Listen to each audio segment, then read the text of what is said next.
Do you ever feel like you just don't quite fit into the usual life script? Like the way that everyone else is living just isn't for you?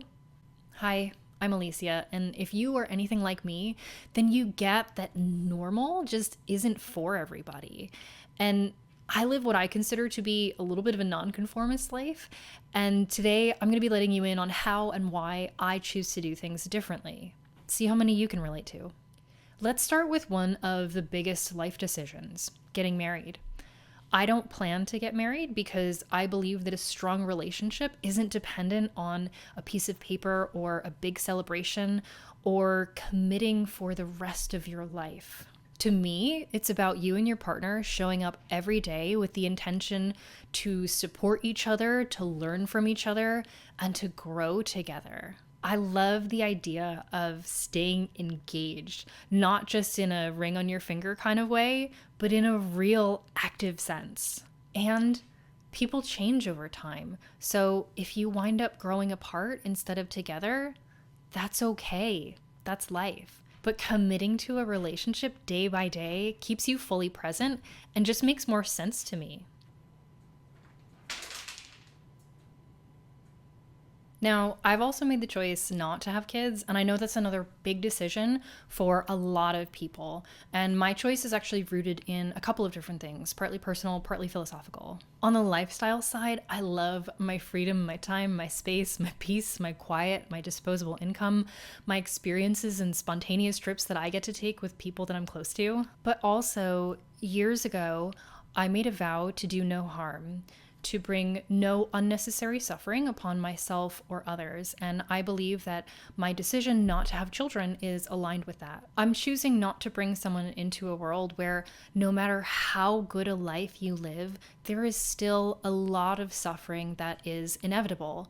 And in addition to that, when I think about my limited resources, like my time and my energy, I can either channel that into one or two or three kids, or I can channel that into an infinite number of people who are already here. And that's who I want to help. And then because I have more time, more freedom, more energy, that means I can also help out the people around me, like my siblings or friends, with their kids when they need it. Because if everyone in the village is busy with their own family, then there is no village. And then there's the question of where I choose to live. I've spent the better part of the last 9 years living outside of the US, which is where I was born and raised, in Thailand, the Netherlands, and primarily in Canada.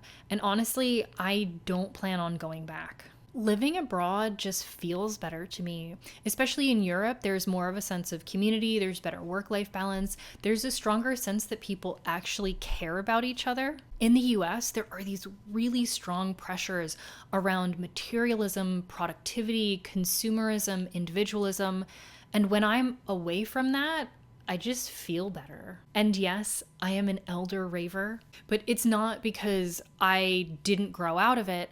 Even though I went to a couple of events years ago, I didn't go to my first big festival until just over a year ago. But raves and festivals are this incredible space where I finally feel fully, unapologetically myself. They're a place where you just connect to all of these other people through music, and that's always been such a huge part of my life.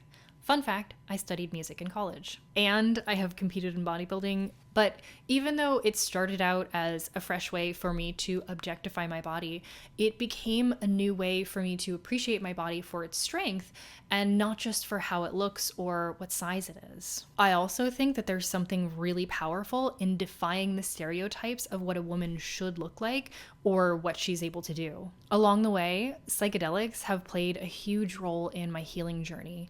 They have shown me perspectives and mindsets that I didn't even know existed. With their help, I've been able to heal from anxiety and panic attacks, really severe depression, and also an eating disorder. When I talk about living an excellent life, it's not just about making big moves or taking big risks. It's about finding ways to heal and grow in ways that work for you, even if those ways are not mainstream. And look, I am not here to say that these are the decisions that you should make or that living this way is for everyone. It's not. But here's something that I do believe. For some of us, living our own life means breaking the mold, discovering our own path, and making choices that are aligned with who we are, even if other people judge us to be selfish or cringy or weird. So, if I have just described you, or if you're ready to start thinking outside the box, breaking a few rules, and exploring some of the wild possibilities that life has to offer, then welcome to the Excellent Life. Hit subscribe, and together we're going to redefine success and talk about living life unapologetically on your own terms.